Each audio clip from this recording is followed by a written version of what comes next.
Boa tarde a todos. Boa tarde, José Riso Ramos Filho.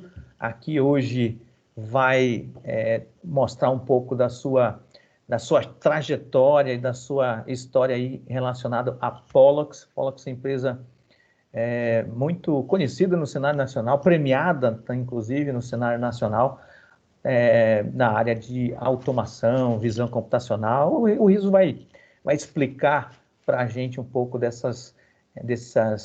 dos tentáculos que tem a Pollux. Mas antes de mais nada, gostaria de agradecer então o José Riso pela sua presença, pela sua disponibilidade aqui. A gente está dando continuidade ao Fórum de Empresas da área do processamento gráfico. Hoje nós temos aí a 11ª empresa, a Pollux é a 11ª empresa a se apresentar. E a gente então conversar sobre essa área que é muito instigante, que é muito interessante, que é a área do processamento gráfico e todos os seus desmembramentos e variantes. Riso, fique à vontade. Eu sei que tu tem uma longa história, uma trajetória muito interessante até chegar na Pollux, e a Pollux por si só também é interessante. Então, por favor, explique aí para os nossos ouvintes e nossos alunos também como é que tu chegaste na Pollux e o que é a Pollux. Obrigado. Então tá, bom, boa tarde, Marcelo, obrigado pelo convite de estar aqui. Fiquem à vontade aí para fazer a gravação, né? Então não tem nenhum problema aí da gente ter a sessão gravada, mas eu estou contente porque computação gráfica, gráficos computacionais, ou seja lá como a gente queira chamar, é minha vida muito cedo. E é uma das paixões que eu tenho. Eu tenho algumas, essa é uma delas, e a minha carreira profissional acaba estando muito próxima, muito ligada a tudo isso. Eu vou ver se eu consigo compartilhar rapidinho a minha tela aqui para dizer quando é que a computação gráfica entrou na minha vida. Deixa eu ver se eu consigo aqui. Aí vocês só me dizem se apareceu para vocês aí. Tá chegando, isso, veio, sim. Bom, quem tem mais de 50 anos deve saber aqui do que eu estou falando, né? Na verdade, o que aconteceu foi o seguinte: eu tinha 13 anos e fui visitar um amigo, que tinha sido meu vizinho no Rio de Janeiro e morava na Escócia, ele era escocês, e a gente estava lá no inverno danado, lá na Escócia, não tinha muito o que fazer, e aí nós fomos até um pub, e aí pela primeira vez eu entrei no pub e vi lá no fundo uma luz saindo de uma máquina, e tive meu primeiro contato com Space Invaders, né? E o fato de eu poder mostrar isso aqui para vocês hoje, não é porque eu preparei nada em especial, é porque onde eu vou eu carrego o Space Invaders. Eu tenho um emulador do Space Invaders e toda semana eu jogo um pouco, né? Ainda, né? Depois de...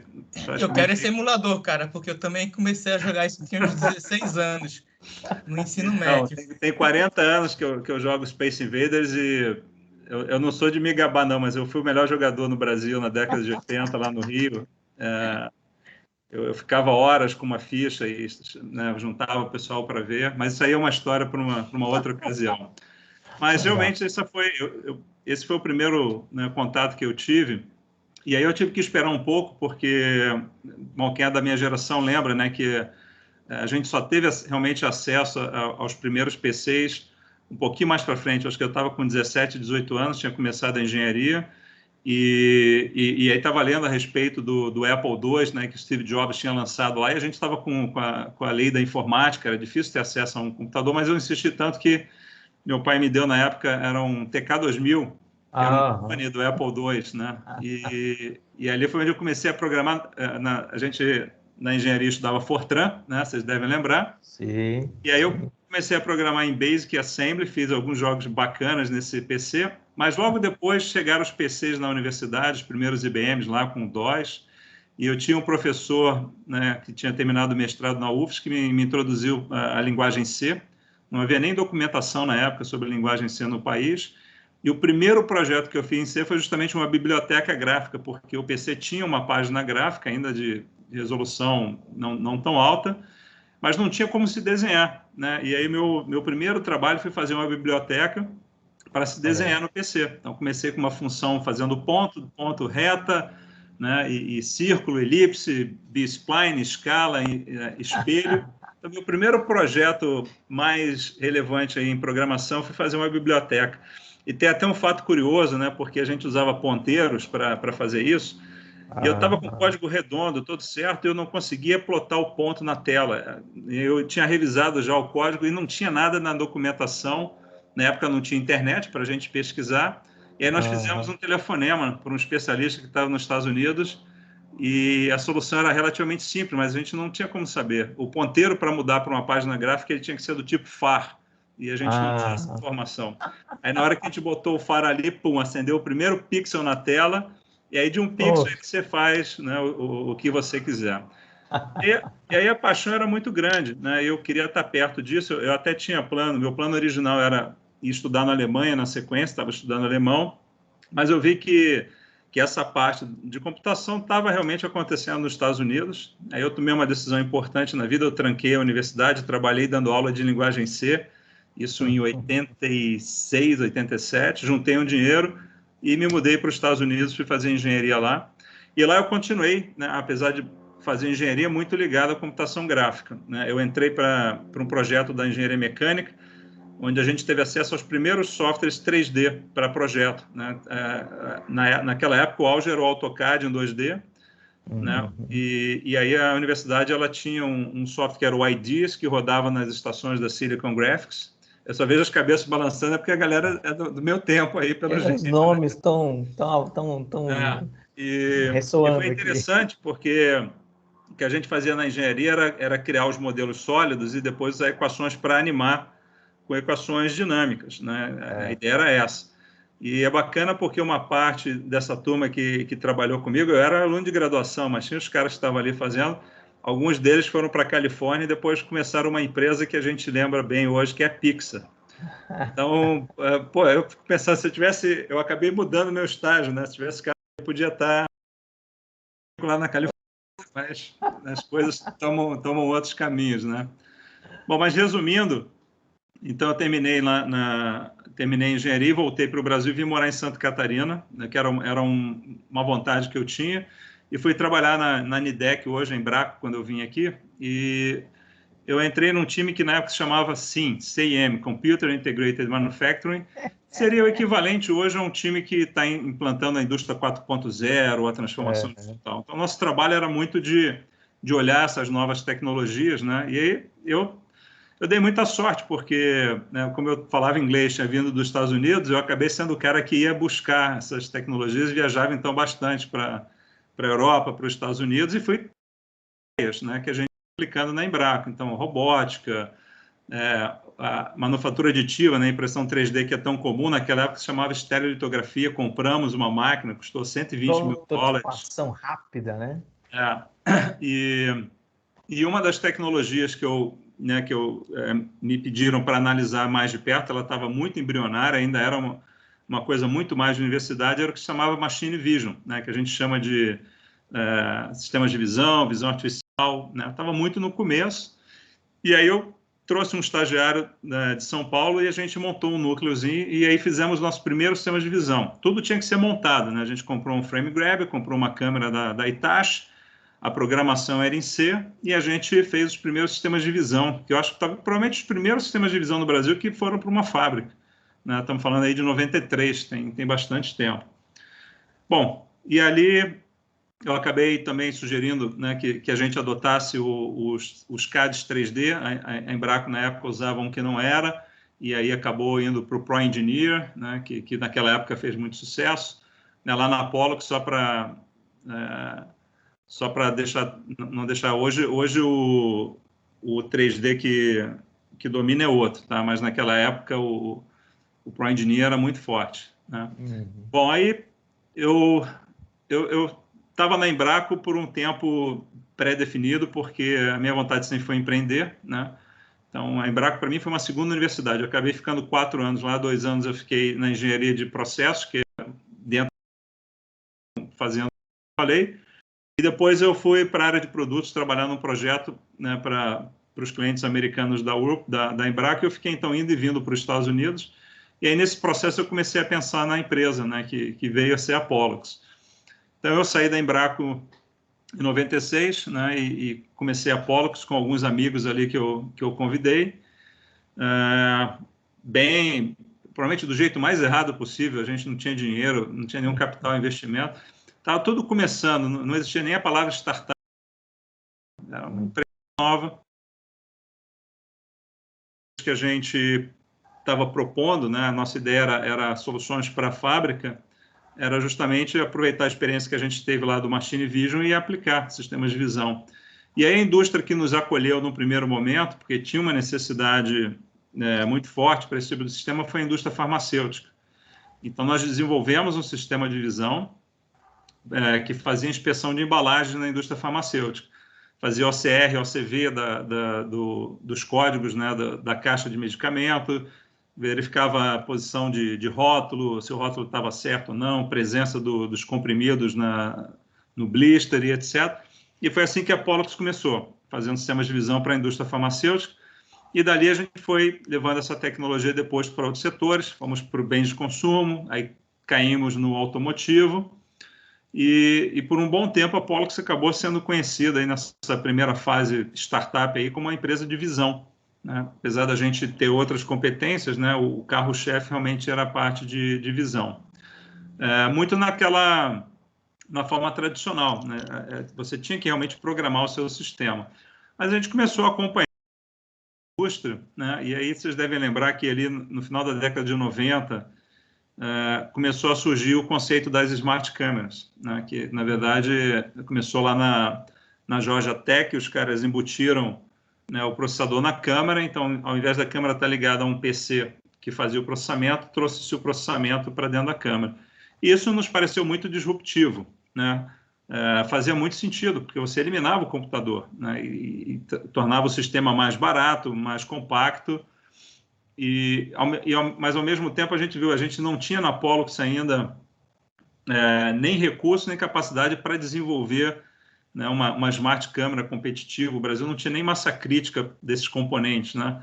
E aí foi quando a gente optou por, além de manter o nosso sistema que era baseado em PC, começou um trabalho com um grande fornecedor de visão, que é muito grande até hoje, que é a Cognex. Então, em 2000, a gente fez um acordo com a Cognex e aí começamos a desenvolver soluções usando Cognex aqui no Brasil. Bom, a Pollux, depois disso, acabou seguindo diversos outros caminhos, né? A gente começou a fazer máquinas, linhas de montagem, estações robotizadas. Então, assim, a visão ela sempre esteve presente.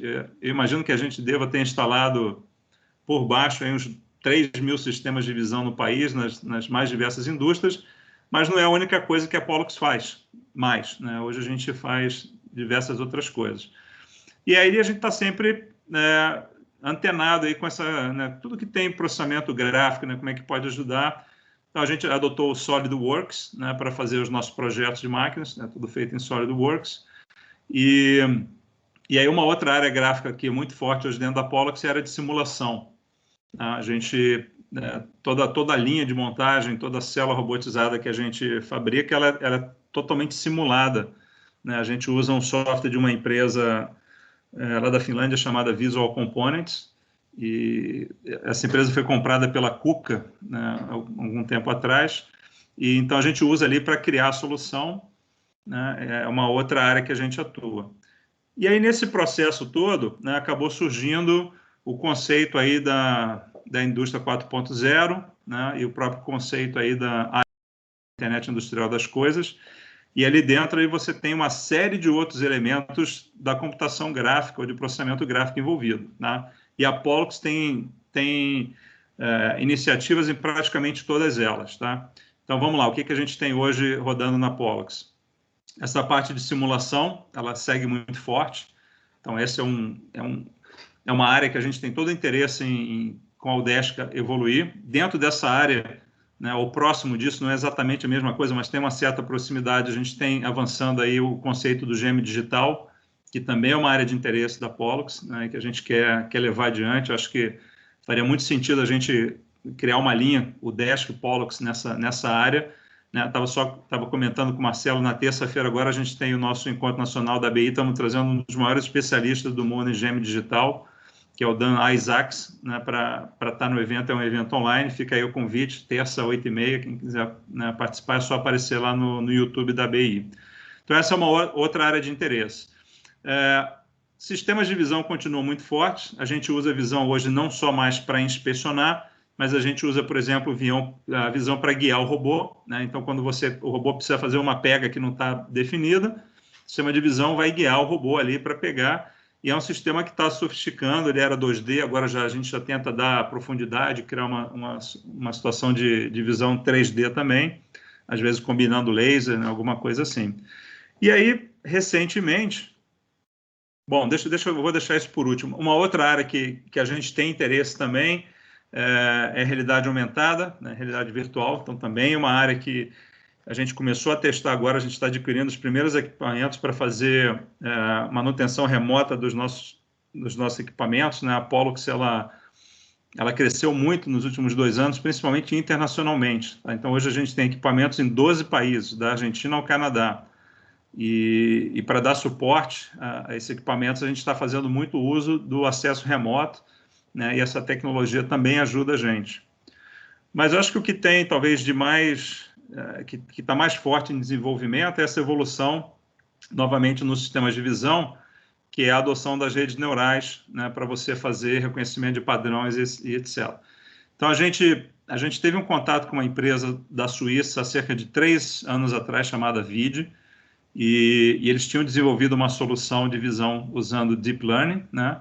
E vieram ao Brasil, a gente teve uma primeira conversa, tudo estava caminhando bem, né, para a gente fazer uma parceria, e aí eles meio que sumiram por um tempo, a gente não entendeu muito porquê, eles ficaram de mandar o software para a gente avaliar, e aí depois foi anunciado que a Cognex tinha comprado eles, né? Então por isso que estava o silêncio. E aí a Cognex incorporou a tecnologia do VID nas suas câmeras. E aí a gente começou a usar isso na prática, né? A primeira inspeção bacana que a gente fez foi a inspeção de solda automotiva, né?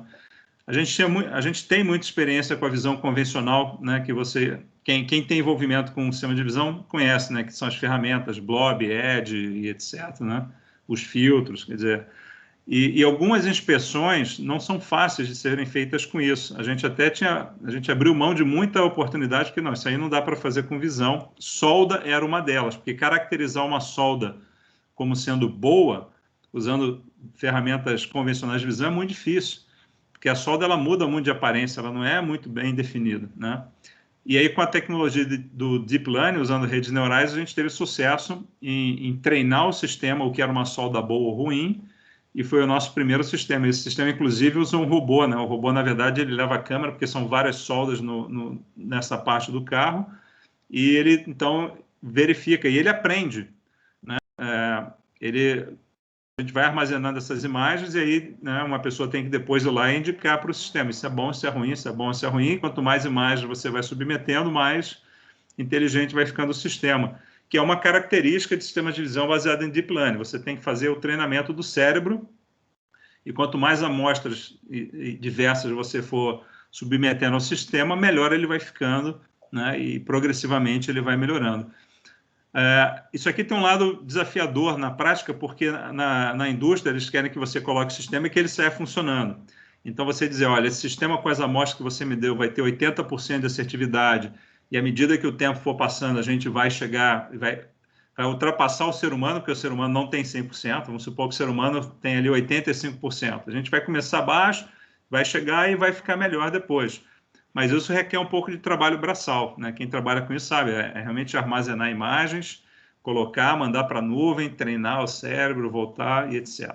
Mas é muito promissora, né? E agora a gente está usando isso para várias outras coisas.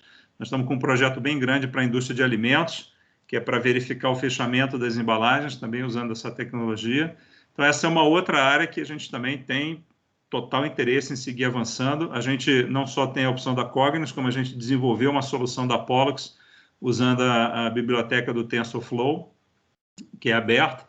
Então, tem essa possibilidade também. Então, assim, para fechar aqui minha conversa, para a gente transformar isso num bate-papo, então, na Pollux a gente tem hoje simulação e gêmeo digital, a gente tem realidade aumentada, a gente tem sistemas de visão convencionais, a gente tem sistemas de visão de Deep Learning, a gente tem CAD, a gente tem... não sei se eu estou esquecendo alguma coisa. Essas são várias frentes, né, que usam processamento gráfico, e todas avançando, são todas áreas que estão aí a cada dia com novidades, né, e que a gente tem muito interesse, né, e como a Pollux acabou nesse processo se tornando hoje uma referência importante de indústria 4.0 no país, a gente acaba sendo muito buscado, né, pelas grandes empresas para tentar desenvolver soluções que usam computação gráfica, né? E se a gente for pensar no próprio conceito, né,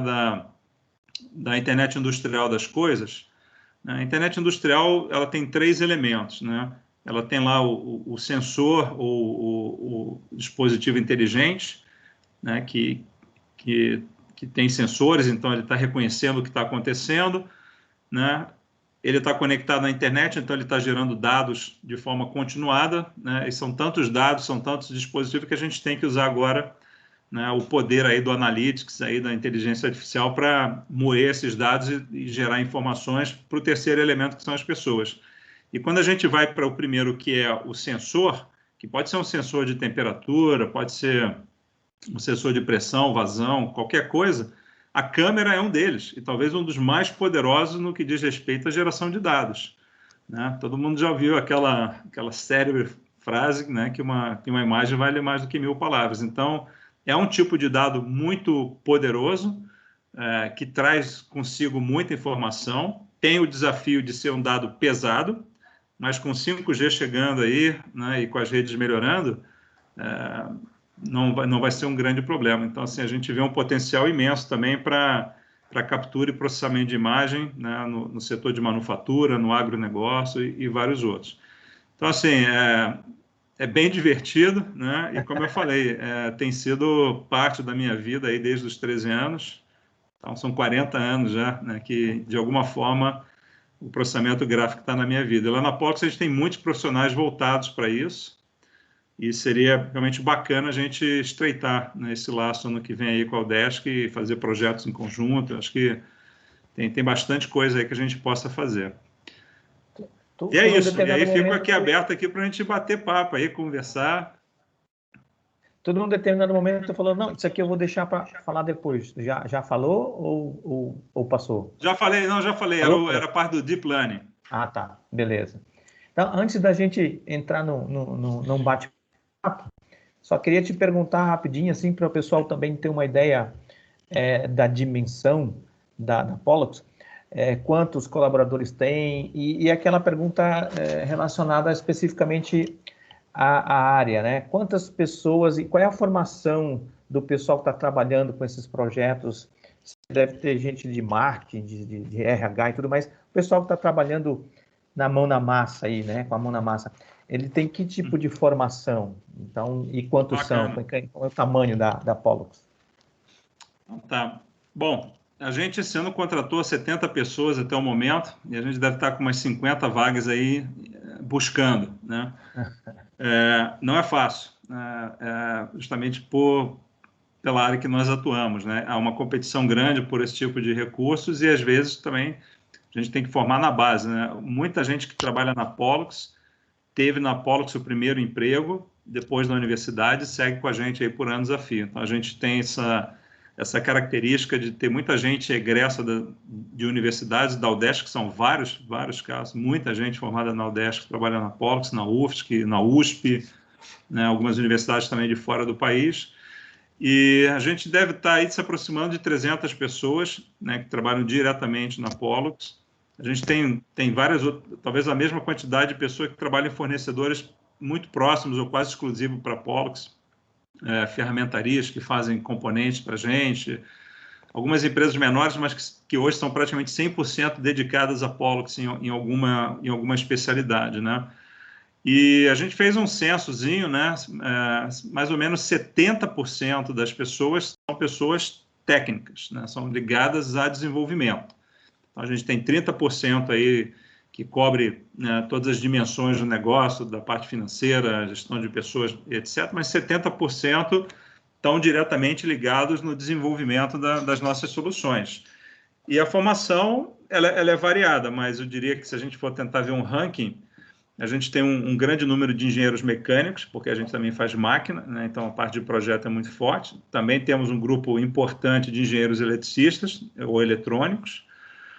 E talvez o que mais cresça na Pollux são programadores, né? E aí os programadores, tem uma parte que fez ciência da computação, mas tem programadores que se tornaram programadores. Às vezes o cara até fez técnico em mecânica e aprendeu a programar e acabou enveredando o caminho da programação. Então, a gente tem vários programadores. Essa é uma área que está sob a direção do Cedric, né, que está com a gente desde 98, é um francês que eu catei lá há muito tempo atrás, e esse é um dos times que mais cresceu na Pollux, e aí programando de tudo, né? Então, Python, né, sei lá, não vou aqui entrar nos detalhes, mas assim, é programação na veia mesmo, né? E aí fora os especialistas na área de automação, né? Então a gente tem muito robotista, né? A gente está instalando um volume muito grande de robôs, então a gente tem muitos programadores de robô, né? Que programam desde robôs industriais, os robôs colaborativos aí que vocês devem conhecer também, e agora os robôs autônomos móveis, né? Os AMRs. Então é isso. A grande maioria ou é engenharia, ou é computação, ou alguém que tenha uma quedinha por tecnologia e que tenha, de certa forma, né, se especializado em alguma dessas áreas. Um detalhe importante, né? A gente agora tem... A nossa sede é em Joinville, a gente fica ali no Perini, né? Então a maioria das pessoas estão ali. A gente tem pessoas espalhadas pelo Brasil em áreas industriais, onde a gente tem muitos clientes, a maioria está em São Paulo, deve ter umas 40 pessoas em São Paulo, né, atendendo lá a nossa... Mas a gente já tem um time crescendo rápido no México, outro no Canadá e outro nos Estados Unidos, onde a gente tem as 3 subsidiárias da empresa. E aqui o nosso desafio não é só a pessoa ser competente, mas falar outro idioma, né, e ter disponibilidade para morar em outro país. Então, a gente também está expatriando alguns. Semana retrasada foram mais 2 para o México. A gente está com vagas para os Estados Unidos em stand-by, porque está fechado o país aí para a parte de vistos. Temos 2 que estão no Canadá, né? Então está aparecendo essa outra possibilidade também. E lá, em cada país desse, a gente procura fazer intercâmbio também com as universidades. Eu passei vários meses no Canadá no passado. A gente abriu a nossa subsidiária em Toronto, e aí eu fui conhecer a Universidade de Waterloo, que é muito forte na parte técnica, né? Fiz vários contatos lá, então tem muita coisa legal acontecendo. Só né, começando de trás para frente para comentar, como eu costumo dizer, vamos estudar inglês que português nós já sabe. Então, acho que isso é uma habilidade que o engenheiro, o computeiro tem que ter. Mas, Riso, só fazer um rápido comentário antes, rápido nem tanto, mas comentar uma coisa antes de abrir aqui para que as pessoas possam eventualmente fazer alguma pergunta também. Quem quiser fazer pergunta, por favor, coloque ali no chat, quero fazer pergunta e tal, e eu vou depois seguir ali a indicação pelo chat, tá bom? Mas, então, meu comentário seria o seguinte...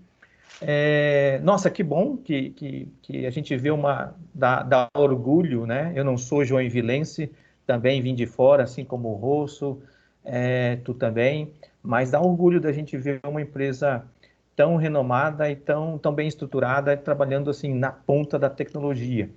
E mais ainda, e aí acho que foi talvez um erro estratégico de nossa parte enquanto universidade, lamentar assim que a gente não está trabalhando junto, porque eu acho que a gente poderia estar trabalhando bem mais junto, considerando tudo que tu falaste, são áreas que, obviamente, tu não acompanhou o processo, mas a gente criou um mestrado aqui na área de computação aplicada. Então, IoT, Big Data, Analytics e principalmente a área gráfica, né? Está aqui o professor Paulo, que é doutor na área de Machine Learning, o Rosto tu já conhece de longa data e eu também, mas temos também o professor André e ainda a professora Isabela de IHC. Então, eu vejo que o que nós temos hoje trabalhando de pesquisa, vamos tentando desenvolver as habilidades no mestrado em computação aplicada, no departamento de ciência da computação como um todo, tem muito a ver. Eu acho que a gente poderia estar trabalhando muito mais próximo, acho que tem muito a evoluir, né? E muitas das iniciativas que tu falaste são áreas de interesse de coisas que já estão acontecendo, né? Tá, a parte de visão, a parte de comunicação, o Digital Twin que tu falaste também, já, indústria 4.0, enfim, a gente está lidando, trabalhando, aprendendo, explorando essas áreas também. Então, assim, eu estou me penitenciando aqui de que a gente deveria estar conversando mais, a gente acho que acabou ficando muito longe. Eu lembro que eu te convidei para uma palestra quando nós tínhamos acabado de criar o Lava há 18 anos atrás, não sei se tu lembra. Tu vieste lá no segundo andar do bloco F, e tu trouxestes uma câmera, né? Uma câmera, era quadrada, mas era mais ou menos desse tamanho assim, e tu estava falando para a molecada que essa câmera analisava um monte de coisa, trazia números e dimensões e tal, e o pessoal, pô, mas com a câmera, como uma câmera faz isso e tal, não sei o quê. Aí tu falou, não, porque tem um monte de processamento embutido, essa câmera, e eu lembro disso até hoje. Tu entregou para o pessoal para ver a câmera, para ver, sentia o pezinho dela, para saber que ela era cheia de coisa dentro, né? E foi passando na mão de todo mundo. No meio do caminho, tu falaste assim, porque essa câmera a gente importa e essa câmera custa 30 mil reais. Eu lembro como se fosse hoje, 30 mil reais. Na mesma hora, o aluno que estava segurando a câmera, eu estou devolvendo aqui a câmera que eu não quero pegar esse negócio. Eu lembro disso, faz uns 18 anos isso, acho, tá? Então, eu acho que de lá para cá a gente acabou não acompanhando a evolução, a enorme evolução de vocês, e obviamente vocês também não acompanharam aí o que a gente está fazendo, mas eu vejo que temos sim muita oportunidade para ter conversa e sinergia. Bom, nós temos aqui um pedido de pergunta do São Paulo. O São Paulo também trabalha no grupo de pesquisa Lava e ele vai se apresentar um pouquinho e fazer a pergunta dele. Então, eu vou passar aqui para o professor Paulo Ricardo de Almeida. Paulo. Pessoal, estão me ouvindo bem aí? Tranquilo? Tá baixinho, tá baixinho. Tá baixinho? Tá mais baixo. Deixa eu ver se eu consigo melhorar esse áudio aqui. Tá como se fosse um pouco longe, assim. Dá para ouvir, mas tá... Tá, eu não vou... Parece que a conexão tá meio ruim aqui. Se alguém quiser, eu passo a palavra para outra pessoa enquanto eu tento ajustar o áudio aqui. Melhorou. Agora melhorou. Tá, eu vou tentar falar mais perto aqui da máquina. Então. Melhorou. Não, legal. Só queria falar que primeiro que eu compartilho, né, de tudo que o Marcelo falou. É muito legal ver assim uma empresa grande usando tudo aquilo, né, que a gente aprende na universidade. Eu sempre gosto de falar isso quando a gente conversa com as empresas, né, que às vezes o aluno acha que aquilo que a gente está passando, né, tudo história da casa para nada, mas assim a gente vê grandes empresas usando, né, essa tecnologia que a gente aprende, né. Muito legal.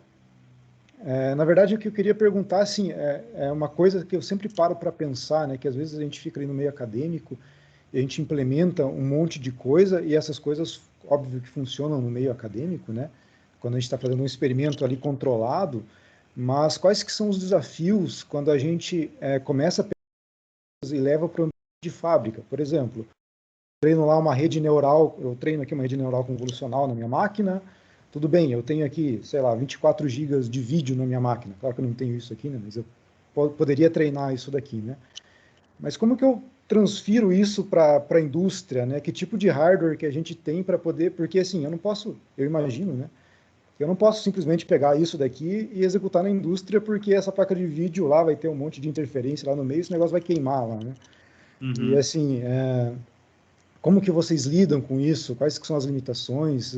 Tem hardwares específicos para isso? Como é que vocês trabalham? Legal, Paulo. Bacana a tua pergunta, muito legal. Eu, nos últimos anos, eu gastei um bom tempo visitando as universidades e alguns dos institutos de pesquisa que a gente tem aqui no Brasil, e é tudo realmente fascinante, mas eu vi muito, né, principalmente nos institutos de pesquisa, né, produtos que estavam quase lá, mas muitos, assim, puta, ele quase funciona, quer dizer, o conceito, de repente até a parte mais complexa está ali desenvolvida, mas aquela última milha, né, para que aquilo seja realmente um produto que funcione sem problemas na Volkswagen, por exemplo, que é extremamente exigente, né? A gente fornece, nós fizemos várias linhas para a Volkswagen, o T-Cross tem várias partes que são feitas em linhas da Pollux. Para você atender um cara desse, ou uma Nestlé, né, o buraco é mais embaixo, assim, o troço não pode funcionar 90%, né? Tem que rodar 24/7, e aí eu acho que são duas coisas. Primeiro que realmente, quando a gente fala do ambiente industrial, né, e alguns bastante severos, né, quando você fala de hardware especificamente, você tem que ir para um hardware mais industrial. E aí, praticamente para tudo que a gente tem, que a gente usa também no desenvolvimento do laboratório, tem quase sempre um equivalente industrial que normalmente é bem mais caro, né, justamente por ser resistente e ter uma série de redundâncias, etc., mas é obrigatório. Inclusive, os clientes têm lá os seus requisitos, né, RFQs, e vão estar estabelecidos ali para boa parte dos componentes que compõem o sistema de automação, o que componente deve ser, né, ou a marca já especificada, ou os requisitos ali em termos de IP, de tudo que é importante, né. Mas adotar o equipamento industrial acho que é a parte fácil. A parte mais difícil, né, onde a gente na Pollux realmente sangra, é realmente fazer o troço funcionar lá, porque diferentemente de um projeto de inovação, que a gente sempre olha assim, isso pode dar certo ou não dar certo, e tá ok, uma inovação, a gente faz inovação que sempre tem que dar certo. A gente nunca tem a opção, da maneira como a gente é contratado para fazer um projeto, de chegar lá no fim, olha, cara, não deu muito certo, não. Não, tem que dar certo. E aqui, para mim, tem uma lição importante, e aí mais até como empreendedor, né? Que, às vezes, essa parte final, né, muita gente acaba desistindo porque tem a possibilidade de desistir. Eu vou dar um exemplo específico para ser mais claro. Nós fechamos um projeto com um grande fabricante de caminhão global, que tem a sede na Suécia, e que queria fazer uma automação da montagem de uma parte lá do motor, que não tinham conseguido fazer lá, né? E a gente aceitou esse desafio, e a gente talvez até nem tivesse detalhes, né, do quão desafiador era o processo para você montar isso de forma automática, até porque era um processo que é um produto que tinha sido desenhado para ser montado de forma manual, porque uma das coisas que você tinha que fazer era travar um pino com um anel elástico. E anel elástico hoje, maneira de você inserir um anel elástico é usar o alicate, fechar o anel, inserir e abrir, manualmente. Não existe uma máquina para fazer isso. E a gente topou fazer esse equipamento, e a gente trouxe para a Pollux, e os contratos com essas grandes empresas, eles são muito duros em atraso, em não performance. Então, assim, se você não entregar realmente o combinado, né, você peca. E a gente estava apanhando muito com esse equipamento. Para o Perini, né, a gente estava avançando e os desafios técnicos eram tremendos, e aí o cliente puxou lá uma cláusula lá de uma multa que poderia até quebrar a Pollux, né?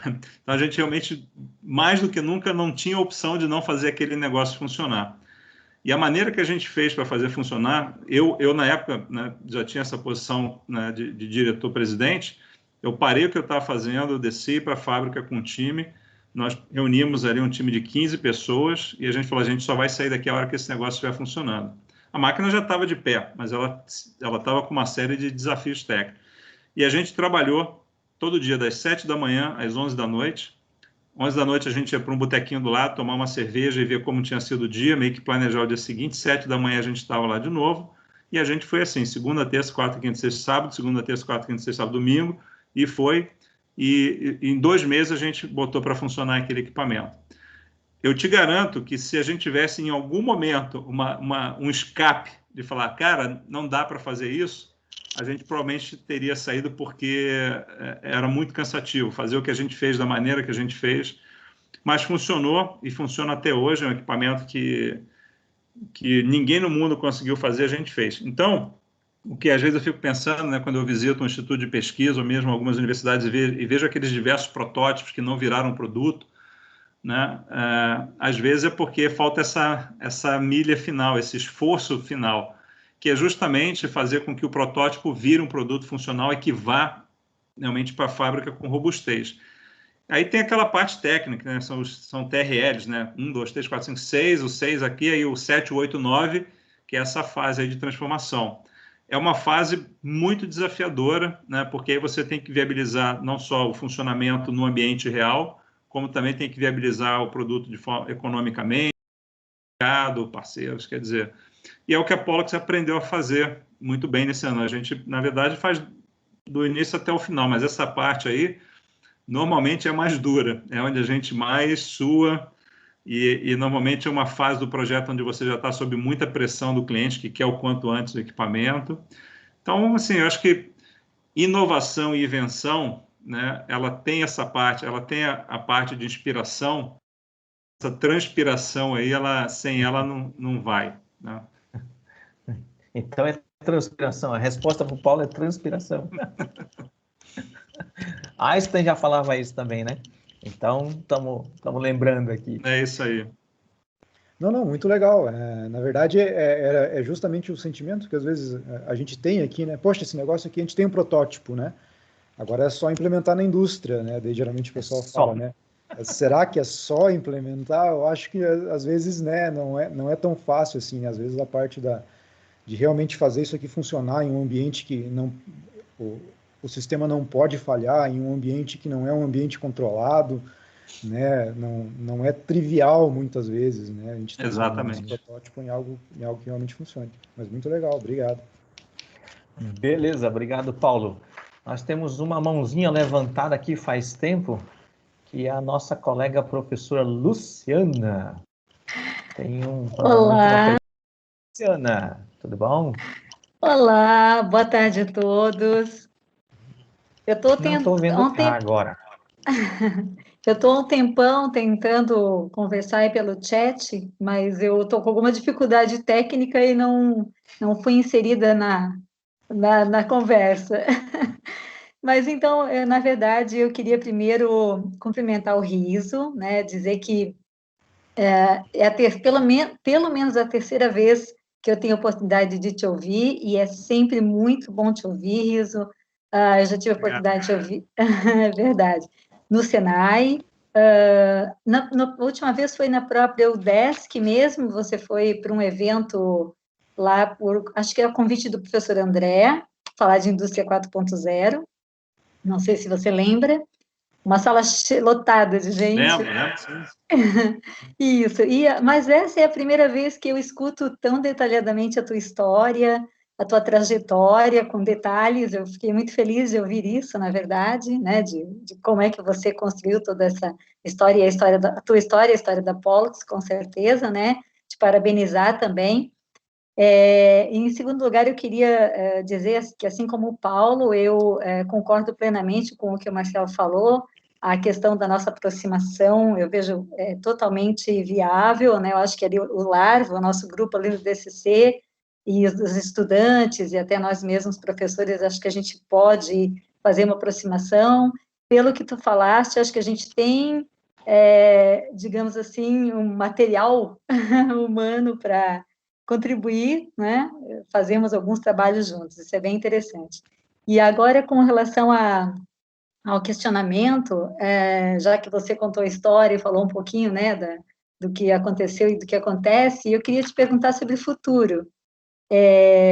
Você que tem com toda a tua experiência, né, nacional e internacional, como é que você vê o futuro para a indústria, né, de automação, enfim, e até mais especificamente para a Pollux, né? Quais são os planos? O que se pode dizer? O que se espera? O que você espera do futuro? Essa é a minha pergunta. Muito obrigada. Eu que agradeço as palavras, Luciana.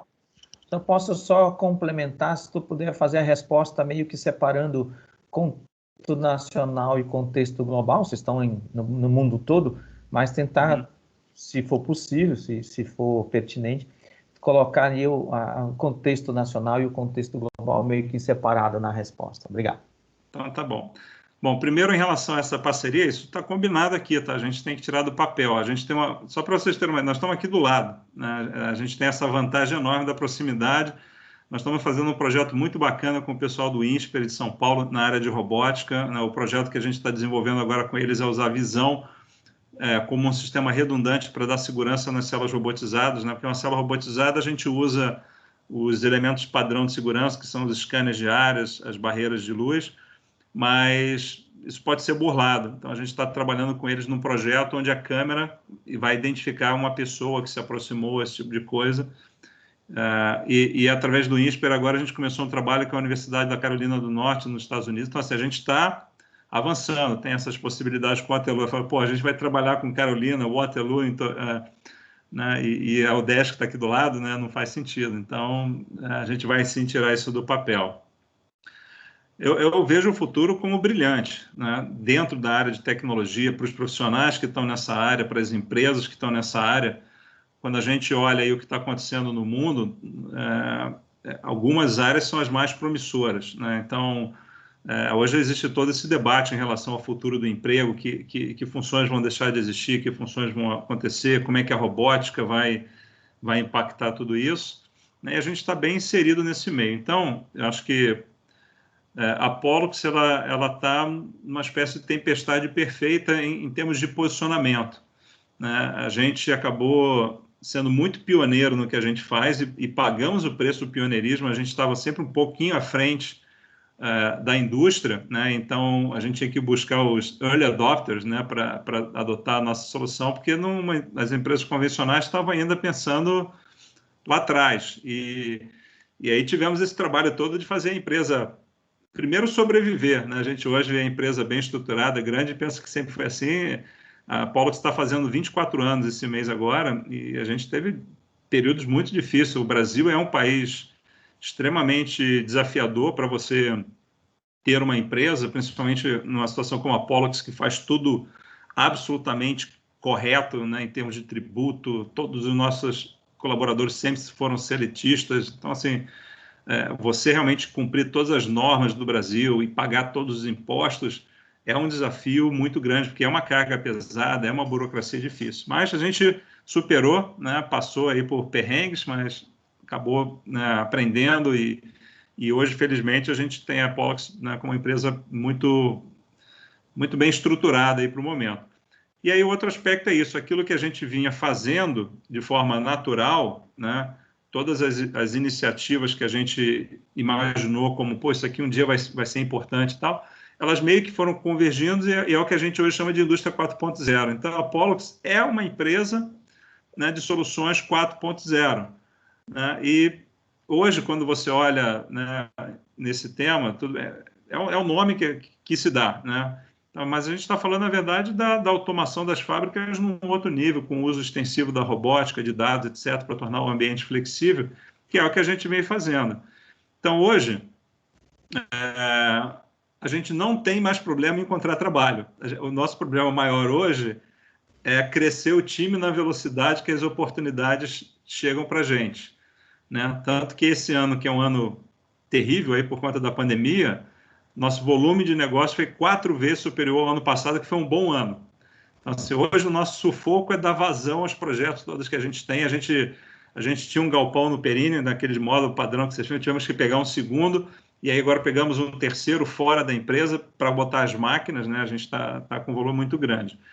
Então, a gente está realmente, né, com base no que a gente veio construindo aí, as duras penas e com bastante trabalho duro, posicionados hoje como uma empresa que conseguiu, no final das contas, fazer o coração da 4.0, que é essa convergência de IT e OT, que é você juntar, né, a tecnologia de informação com a tecnologia de operação, envolvendo tudo isso que a gente falou aí, né, robótica, MR, visão, simulação, gêmeo digital. Então, a gente praticamente está totalmente inserido nesse meio e é para onde tudo está indo, né? Dificilmente hoje uma empresa de manufatura não tem na sua pauta estratégica o desejo de virar uma empresa 4.0, né? Então, essa demanda ela vai seguir, né? A gente até, outro dia eu li que a Crona vai criar uma fábrica 4.0 dentro do Perini. A gente está vamos começar conversas com eles para ver se a gente pode, né, e se eles querem que a gente ajude em algum sentido.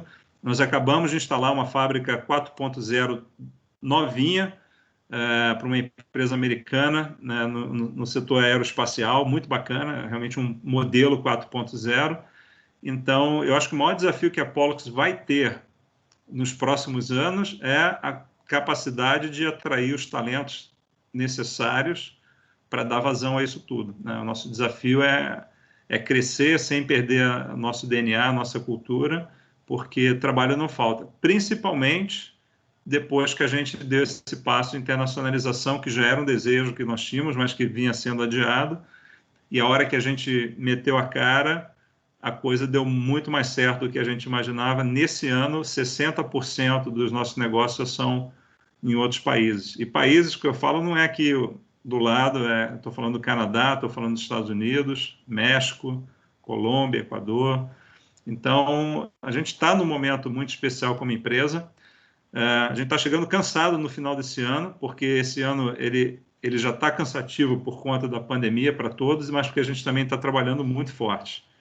Então, eu não vejo a hora da gente realmente poder, né, dar uma paradinha aí no Natal, uma semana, 2, para recuperar um pouquinho o fôlego, a energia, né, e voltar no ano que vem com tudo. Mas eu tenho falado, né, eu tenho participado aí de debates, etc., né, onde a gente vê a situação de várias empresas que tiveram muito problema esse ano, às vezes pela área que atua, né, pela indústria, pelo posicionamento, né, tem muito empreendedor que passou sufoco, e eu fico até meio sem graça, falo, porra, esse é o melhor ano da Pollux, da sua história, né? Mas eu acho que é muito pelo trabalho, né, do time, né? Essa semana a gente teve mais uma boa notícia, né? Pela 10ª vez consecutiva, estamos lá na Great Place to Work, né? Uma das 100 melhores empresas no Brasil para se trabalhar. Então, assim, Luciano, a gente está muito, muito confiante e quando a gente fala de trabalho, né, e de profissões, eu tenho 2 filhos que estudam ciência da computação. Eu estou bastante tranquilo em relação à empregabilidade deles aí, né? Eu acho que eles vão ter muitas oportunidades e escolhas aí de onde trabalhar, porque há uma escassez tremenda, né, de cientistas da computação, porque a gente forma muito poucos para a demanda que a gente tem. Mas engenheiros também, então, assim, até parte do trabalho que eu venho fazendo, mais voltado, né, quando eu estou conversando com as instituições de ensino, etc., a gente fez um trabalho esse ano aqui em Joinville com o projeto Resgate do Think Tank, para tentar entender e ver como a gente modifica, né, a relação dos alunos que optam por tecnologia versus outras carreiras. E por que é importante? É lógico que cada um tem que seguir a sua vocação. Porra, não faz sentido alguém fazer engenharia ou computação porque vai dar mais dinheiro. Não. Só que hoje a quantidade de jovens que optam por uma carreira técnica versus N outras é muito pequena, para o que tem de demanda para o futuro. Então, assim, tem um desequilíbrio muito grande. Tem algumas áreas formando muitas pessoas onde não tem mais emprego e cada vez vai ter menos emprego e as pessoas seguem insistindo nisso. E está escancarado que a gente vai ter emprego infinito para engenheiros e programadores e as universidades formam muito pouco, né, aqui no Brasil. Eu não sei quantos cientistas da computação a gente forma por ano aqui em Santa Catarina, mas não deve chegar a 1.000. Pô, e essa é uma demanda que a gente preenche em um mês, né, nas empresas de tecnologia que a gente tem no estado, não precisa nem ir longe. Então, a gente está vendo que talvez a raiz toda seja lá no ensino fundamental e depois segue no ensino médio, de uma forma de ensino que não desperta o interesse, porque às vezes a pessoa não gosta de tecnologia, engenharia, porque tem medo da matemática, porque foi mal apresentada a matemática. E aí a gente chegou à conclusão que, na verdade, parte do problema está no fato da gente não ter, talvez, no ensino fundamental, professores realmente apaixonados por ciência e matemática e que passem essa paixão para os alunos. Porque eu acho que a pior coisa que pode acontecer é um aluno que ainda não sabe o que vai fazer, ter uma má experiência com ciência e aí assumir, então, que é ruim e aí vai fazer uma outra carreira. Nada, absolutamente nada contra outras carreiras. Eu na verdade, sou engenheiro, mas poderia, né, optado por medicina, ou direito, ou administração, ou nutrição. Eu acho que todas as carreiras são valorizadas, né, professor, mas na prática o que a gente está vendo é exatamente isso. Há uma grande desproporção. A gente tem um volume grande de formandos em áreas que estão diminuindo, muito por conta da automação dos processos, e a gente vai ter um apagão de mão de obra técnica no Brasil, por mais que as universidades estejam cientes e as escolas técnicas estão tentando mudar essa realidade, não vai dar tempo, né? Então, a gente vai, talvez até o que lá na frente acabe restringindo um pouco o próprio crescimento da Pollux, seria a nossa capacidade de reunir talentos na velocidade que a oportunidade nos dá. O que não deixa de ser um bom desafio, né? Mas é um desafio. Então, Luciano, o futuro é promissor, né? E apesar da gente ter crescido muito lá fora, né, a gente segue muito otimista em relação ao Brasil, e eu acho que estamos de novo aí no meio de um furacão aí, sobre vários aspectos, né, de política, economia e etc. Mas eu sigo muito otimista de que a gente vai achar o caminho, né, e talento não nos falta aqui. Obrigado, Riso. Então, deixa eu passar aqui para o Rosso, que está com a mão levantada aqui também, já deve estar com a mão cansada de tanto tempo que ficou com a mão levantada. Né? Ainda bem que é virtual, né, Rosso? Rosso! Então, ainda bem que não era mão de verdade, né? Mas não, um prazer, né, ter o Riso conosco hoje, né? Um pouco do que eu ia perguntar, ele já respondeu, né, essa questão, né, de trazer mais gente, né, para essa área de automação, as engenharias como um todo. Eu até coloquei aqui no chat, tá, Riso? Essa tendência de diminuição do pessoal das engenharias não é um problema brasileiro, não, tá? Eu fiquei na Inglaterra de setembro de 2000 a fevereiro de 2005. E era um problema. Estava fechando o curso de engenharia na Inglaterra, o berço da Revolução Industrial. Fechando o curso de engenharia e abrindo o curso de administração. Administração em bolinha de Natal, administração em não sei o quê. Sabe, era uma coisa impressionante. O meu orientador estava horrorizado com o que estava acontecendo, né? E boa parte dos empregos de engenharia estavam indo para o Oriente, né? Alguma coisa, vamos dizer assim, o filé mignon ficava lá, né? A parte mais, né, mais difícil, que tem mais segredos industriais, coisas e tal, de inovação, mas o trabalho grosso do trabalho de engenharia estava indo ou para o leste europeu, né? Ou para... E os britânicos mesmo não estavam querendo, né?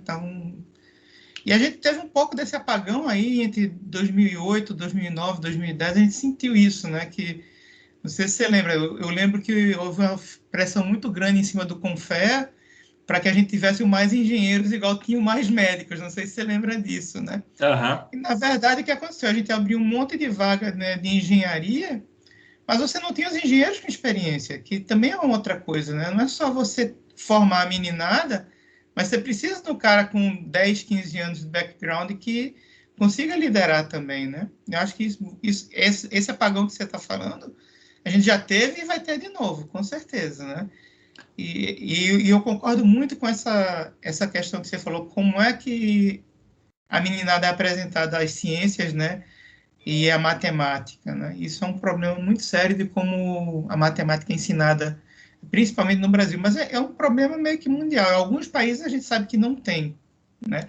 A gente tem que ir lá e beber na fonte e ver o que acontece, né?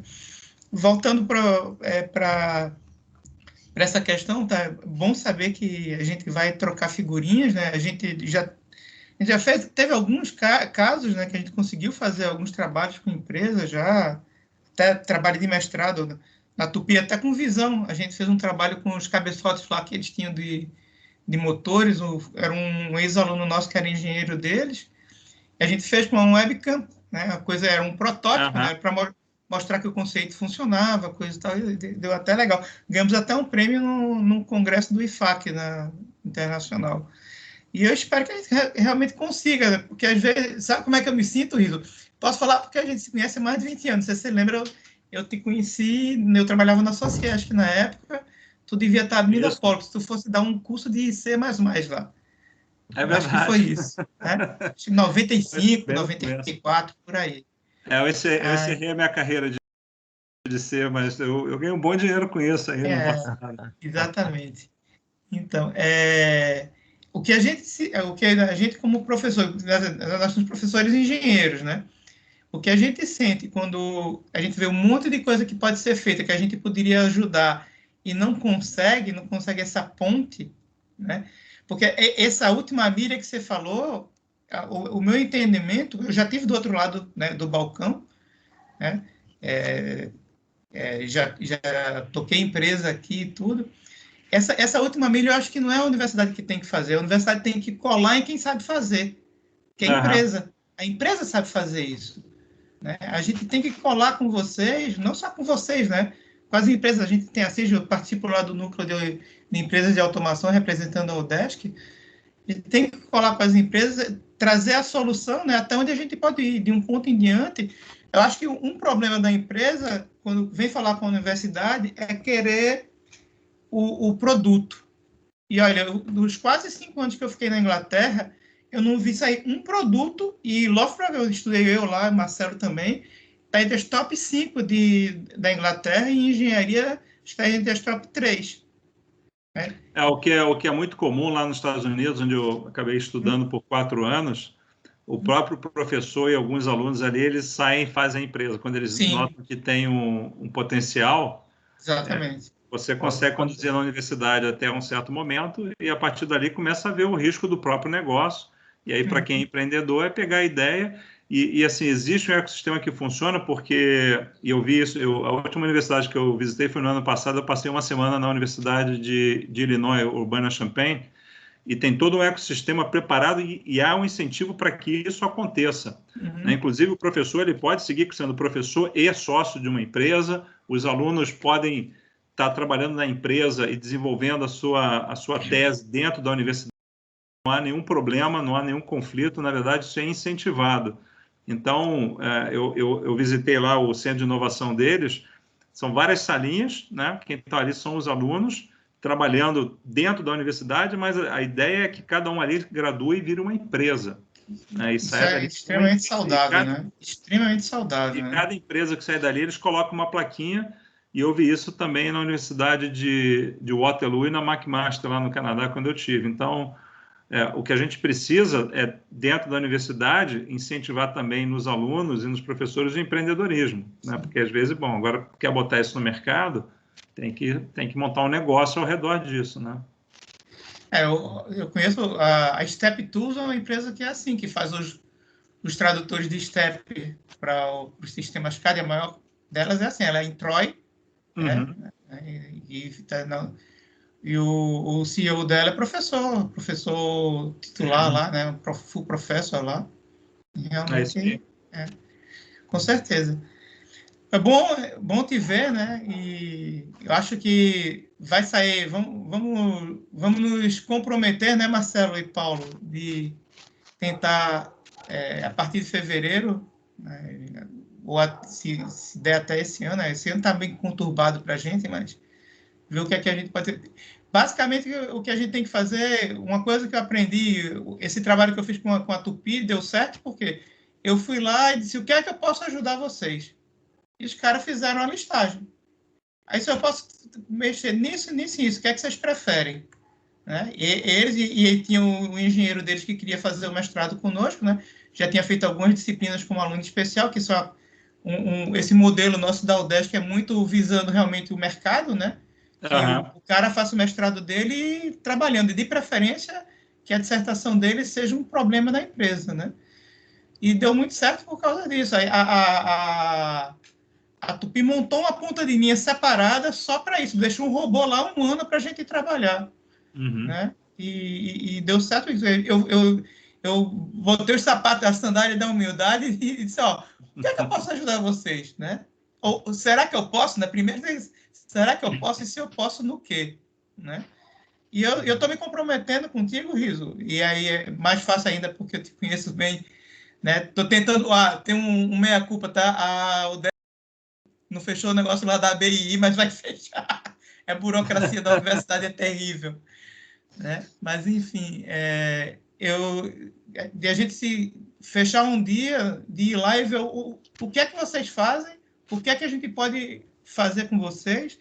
Se é pegar um engenheiro de vocês, um computeiro de vocês, para fazer alguma coisa conosco, ou nesse modelo, ou um outro modelo qualquer. Mas o que eu acho que não dá para a gente continuar é tendo tantas empresas como vocês, como a Whirlpool, como a Embraco, que é Nitec, né? Nidec. Isso. E a gente eu fico me sentindo como uma criança, né? Aquela criança que não pode comprar o doce, sabe? E a gente tem que resolver isso. Se depender da gente, esse negócio sai. Inclusive, essa é uma das missões que eu me dei, de fazer realmente dar certo essa relação academia-empresa, e no que depender da gente, né, isso vai funcionar. E, como eu falei, a gente já tem essa aproximação com a Udesc aí no AMR, no Veículo Autônomo Móvel, teve a parada o Douglas, aí acho que está com isso, né? da pandemia e tal, mas ali foi uma prova de que dá para fazer, né? Como eu estava falando, antes de vocês entrarem, falando com o Marcelo, a Udesc, ela mais ou menos resolveu essa questão jurídica que envolve propriedade intelectual e etc., que é um empecilho na UFSC, por exemplo. Então, assim, a gente tem muita coisa para fazer juntos, a gente vai fazer sim, não tenho dúvida. Beleza. Obrigado, Rosso. Obrigado. Muito bom te ver. Eu vou fazer uma pergunta bem capciosa, talvez, e Tava talvez demorando. Estratégica. Não, mas fique à vontade para declinar a resposta. Não sei se isso afeta aí as decisões estratégicas da empresa, mas tu falaste aí da empresa se internacionalizando, e aí o pessoal que está assistindo, os alunos e tal, vem a curiosidade, que também é minha. Pollux com 300 colaboradores em Joinville, mais 100 espalhada aí pelo mundo. O desenvolvimento, digamos assim, que é a parte mais gostosa do negócio, isso vai continuar em Joinville? Ou isso também está sendo migrado para outros centros, por exemplo? Acho que essa é uma inquietação que fica aí, mas fique à vontade, se não quiser entregar aí as questões estratégicas da empresa. Não tem mistério nenhum. Joinville vai seguir desenvolvendo, assim como nos outros países, à medida que a gente for, né, crescendo e estruturando, vão fazer seus desenvolvimentos localmente, com universidades locais. Quem está mais avançado nesse sentido é o México. O México, a gente já está com uma estrutura, ainda não do porte daqui, mas já é uma estrutura que tem equipes, projetistas, prédio, já está fabricando soluções. O Canadá está muito no começo, né? Então, praticamente tudo para o Canadá está sendo feito aqui, exportado, né? Inclusive, saiu essa semana, nós mandamos acho que 10 containers de equipamentos para o Canadá. Então, foi tudo projetado e fabricado no Brasil e agora vai ser instalado no Canadá. Mas, como eu falei, né, esse período que eu passei no Canadá, uma das atividades que eu fiz foi conhecer as principais universidades de tecnologia, me apresentar a empresa, e já deixei ali várias possibilidades, né, para a hora que a gente tiver um pouquinho maior lá. E nos Estados Unidos a mesma coisa. Então, a gente vai desenvolver aqui, a gente vai desenvolver nos outros países e a gente vai tirar proveito, né, dessa experiência. E o que eu acho que pode acontecer de forma natural ao longo dos anos é que talvez cada área dessa acabe sendo um pouco mais especialista numa tecnologia, né, dependendo do sucesso das parcerias locais. Mas, né, ainda tem que ver. Agora, a gente é muito competitivo lá fora por ter uma engenharia da qualidade que a gente tem posicionada no Brasil. O time da Pollux, né, se tivesse hoje na Alemanha ou nos Estados Unidos, né, seria um time bem mais caro e, consequentemente, fazendo projetos que seriam muito mais caros e talvez inviáveis, né, em alguns lugares. Então, a gente consegue pagar muito bem aqui no Brasil, né, porque o nosso país tem essa questão cambial e etc. Mas isso nos dá uma vantagem grande sobre alemães, americanos, porque a gente faz um equipamento tão bom quanto e muitas vezes mais competitivo. Tanto que no Canadá foi muito legal. A gente chegou lá do zero, né, e caímos disputando 2 projetos, né, em fábricas de alimento, competindo com 2 gigantes alemãs, que são muito maiores do que nós somos, e ganhamos todos os projetos, gabaritamos, deixamos os caras chupando o dedo. Bom, parabéns, obrigado pela resposta e obrigado pelo teu tempo. A gente já extrapolou um pouquinho o nosso horário, eu tinha meio que combinado 1 hora, mas quando o papo é gostoso a gente vai falando, né? Então, passou um pouquinho aí, espero que não tenha sido incômodo. Agradecer realmente a tua disponibilidade, né, não só agora nesse momento, mas de futuro para a gente conversar. Eu acho que realmente estou muito empolgado, acho que tem muita coisa que a gente pode estar fazendo junto. O Rosso fica incumbido aí dessa ponte, a ponte natural entre o Desk e empresas. Só se me pagar uma cerveja, hein, Rosso? Ó, Rosso, tá prometido. Sem problema, artesanal, tá? Só não vale Antártica. Tá boa, com certeza. Aquelas Antárticas de Joinville não existe mais, né? Não tem mais. Agora é OPA, tem que ser uma OPA. É uma OPA. E estamos aqui, né? Estamos próximos e eu acho que a gente tem a oportunidade de conversar bastante aí. Com calma a gente vai conversando, vai trocando ideia. Muito obrigado. Desejar mais sucesso ainda para ti e para a Pollux, né? Eu acho que está numa ascensão, subiu muito, mas tem muito a subir, com certeza vai continuar subindo. E isso, de alguma forma, não só o departamento de computação, mas vou atrever a dizer que o departamento de engenharia elétrica, porque eu e o Rosso também atuamos no programa de pós-graduação da elétrica também, né? Então, e o Douglas também, que tu conversaste antes, com certeza trabalhamos junto, o André Leal também. Nós somos do grupo do Douglas e do André lá na elétrica, né? Então, assim, tá tudo em casa, e a gente não tinha, talvez, dado para esse detalhe. Riso, muito obrigado, te devolvo a palavra. Marcelo, deixa eu só fazer eu tenho que falar uma coisa antes que eu me esqueça. Tá? Diga. Riso, onde é que eu encontro esse emulador do Space Invaders, cara? Eu te mando por e-mail depois aí. Eu não sei nem mais se tem. Eu baixei só um tempão, né? Porque ele já funcionava lá atrás. Eu te mando depois. Tá? Informações privilegiadas. O Marcelo, né, Paulo, Rosso, Luciano, foi um prazer. A gente podia ficar falando mais meia hora aqui, para mim não seria problema nenhum, né? Eu gosto de falar, agradeço aí as palavras generosas em relação à empresa, né? A gente está contente no ponto que a gente está, mas mirando ainda mais alto aí. E para mim é um objetivo muito claro a gente fortalecer essa relação da UDESC com a Pollux. Não vejo nenhum impedimento para isso, né? Esse ano a gente aprendeu como fazer isso, como formalizar essa relação e funciona, né? Através da fundação ou de outras formas. Então, acho que é mais acho que como vocês falaram, né? Vamos terminar o ano. Eu comentei, né? Para a gente está um ano muito puxado, a gente precisa ainda entregar muita coisa esse ano e aí dar uma respirada. Mas aí, com certeza, aí no retorno, janeiro, fevereiro, a gente vai achar o tempo para conversar. E eu vou ter o maior prazer de sentar com vocês e dar mais detalhes dessas linhas de pesquisa que a gente está conduzindo lá dentro, ver onde é que está o match. E aí a gente vai uma a uma, né? Acertando aí uma forma de trabalho que dê certo, né? Para a gente é muito importante e assim, como eu falei, é legal a gente criar essa relação até para que os próprios alunos, né, que venham se envolver possam naturalmente migrar para a Pollux na etapa seguinte. Para a gente seria super desejável, né? Porque a gente não só tem um aluno formado com toda a qualidade, mas às vezes já até, né, iniciado em alguma das atividades que a gente está desenvolvendo lá dentro. Então, assim, é um ganha-ganha total.